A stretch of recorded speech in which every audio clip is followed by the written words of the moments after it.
আসসালামু আলাইকুম, কেমন আছেন সবাই?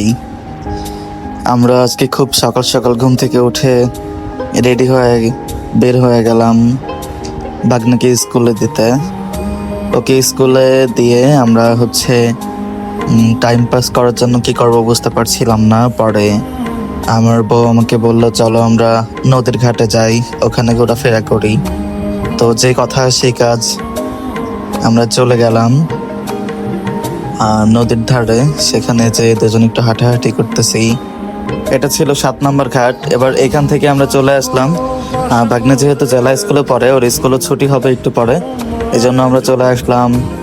সেইখান থেকে চলে আসলাম আমরা জেলখানা ঘাটের এখানে এসে আমরা ফেরিতে মানুষ কিভাবে পারাপার হইতেছে ওগুলা দেখতেছি। আমার বউ আবার এগুলা বাচ্চাদের মতো দাঁড়ায় দাঁড়ায় দেখতেছে। এই ঋতু এ বললে হাসি দিছে, কি সুন্দর একটা। আমার পাখিটা বাচ্চা আমি করে সবসময়।